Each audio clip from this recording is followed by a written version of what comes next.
We've been talking a little bit about the brain of the 18 or 19-year-old. Now we're going to talk about the mind of the 18 and 19-year-old. Not the same thing, very different. Specifically, we're going to be talking about the extended mind of the 18 and 19-year-old. So, before we begin, actually, let me just backtrack a little bit. I want to do a little demo. What I'd like everybody to do right now is close your eyes. And I'll let you know when it's fine to open them, but I'll just need everybody to close your eyes. Alright, so what we're going to do first is we're going to talk about the brain areas. So there are 4 major lobes of the brain. So you open eyes. There's 4 major lobes of the brain. We got your frontal lobe, then let's talk a little bit about that. Your temporal lobe, parietal lobe is where all of your somatosensory, your motor cortex is. Occipital lobe specifically is for your vision. And as shown here, one of the interesting things about the primary visual cortex, which is in the occipital lobe, is that it has this sort of retinotopic organization.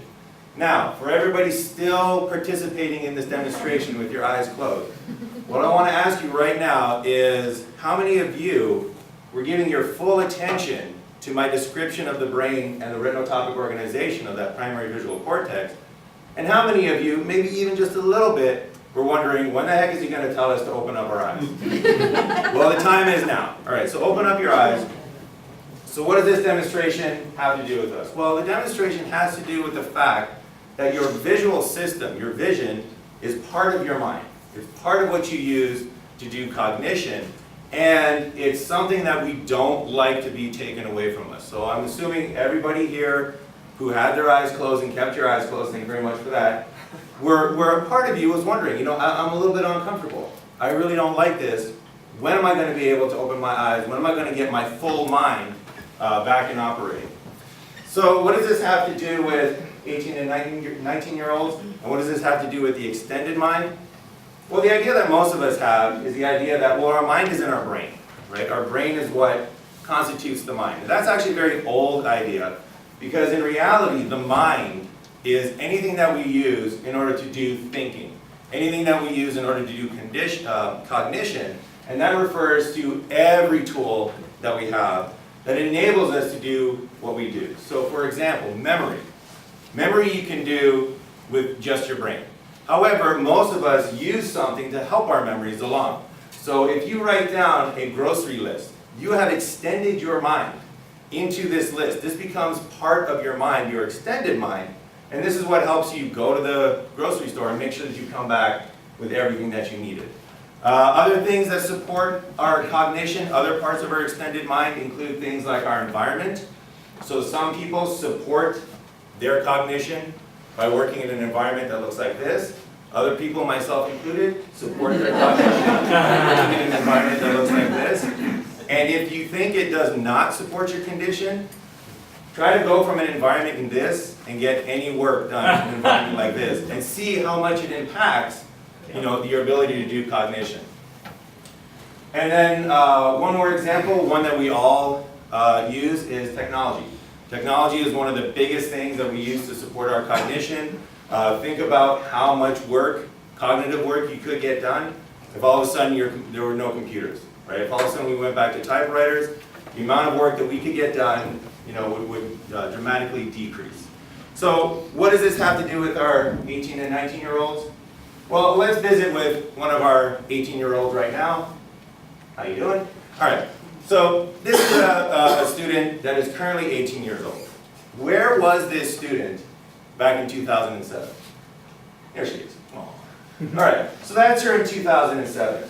Why did I choose 2007? That's a very important date because that was the day that, that was the year that Apple released the first iPhone, the first generation iPhone. That was the beginning of the smartphone widespread mass marketed use. This girl over here, she's 8 years old. She only has about 5 years of having a conscious mind, right? So there's that infantile amnesia. We don't remember anything that happened to us, typically 3 years and younger. She's had about 5 years of experience with the I think, therefore I am type of mind. that means that since she was 8 years old, she's got 5 years of experience without a cell phone. By the time she comes into our classes, she's had 10 years, potentially, of supporting her cognition with a cell phone, extending her mind into this cell phone, which means that 2/3 of her thinking life has been done with, potentially done with this cell phone. So what does this mean? Well, this poses a big challenge for a lot of us, because I'm sure we've all had this experience. You're up here, you're giving a talk, you're trying to explain parts of the brain, and you see students, looking down into their laps and giggling, and you know that, well, you're not taking notes, you're looking at your cell phone, you're texting, you're being distracted. So the question is, what do we do about this?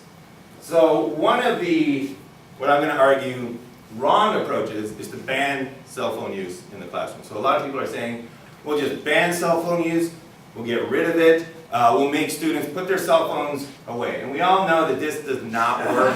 We all know that they will find a way. So other approaches that I've read about, people are saying, well, let's get them to deposit their cell phones in the front so that they don't have access to them, right? And let's give them incentives to do that. I think that's a bad idea as well, because again, this, for them, is part of their extended mind. They have been looking at this and working with this as part of their mind for a long time. So this is the equivalent of me telling you at the beginning, all right, close your eyes. We're not going to, we're not going to use your vision. I'm taking that part of your cognition away, and let's see if we can get some work done.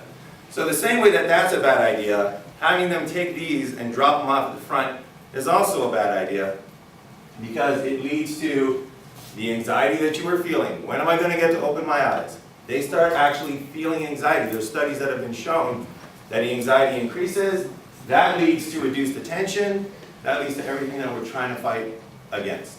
So what is it that we should do? What are some of the ideas that we can do? Well, let's take a look at how we deal with other distractions in the classroom. Let's say that there are students in our class, and we notice that visually they're not paying attention to us because there's some dreamy guy in the class that they are paying attention to. How do we deal with this situation? Well, what we wouldn't do is we wouldn't say, all right, fine, no vision for anybody anymore. Everybody close your eyes. If you're not going to use vision correctly, no vision for anybody. We don't do that. What we want to do is we want to make what we're showing them, we want to make our instruction more visually appealing. So we lean into the fact that they want to look at things. So if I was to say, explain strategies that I use when I teach in my classrooms and the student learning outcomes that occur, I could put up text. We would all get that. They don't.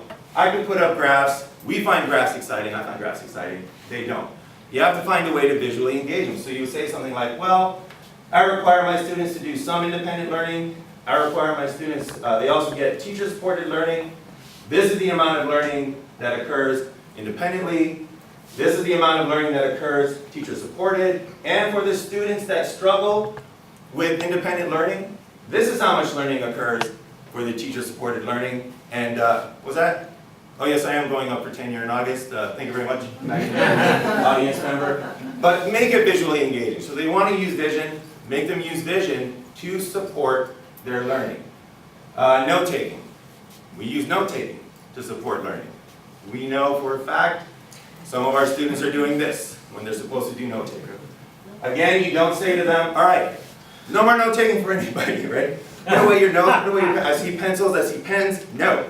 We don't do that. What we say is, all right, we're going to modify our learning tools, and we're going to say, all right, here's the handouts that I might give.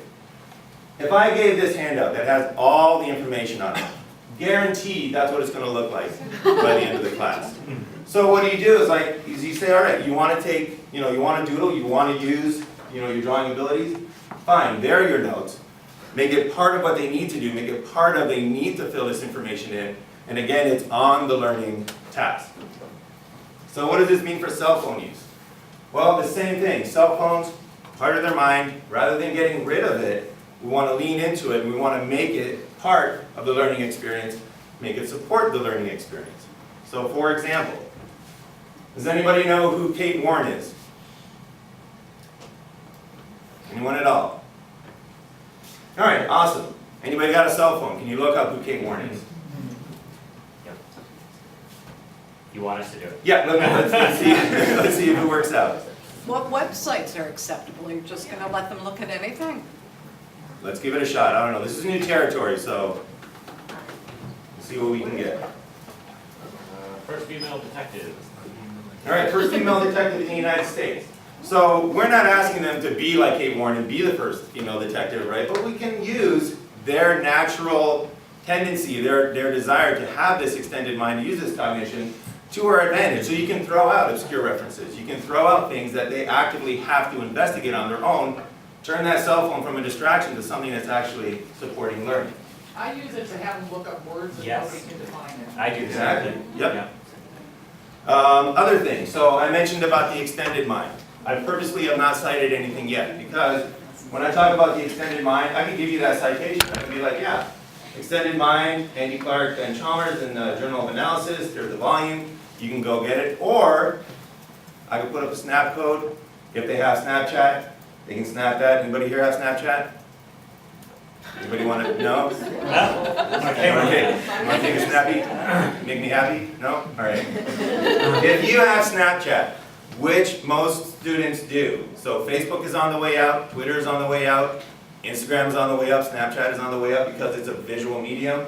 If you got Snapchat, you can snap this. It will take you directly to that article. So they now have that particular article. Same thing with, I didn't mention any support for the fact that taking away part of your brain or part of your mind causes anxiety.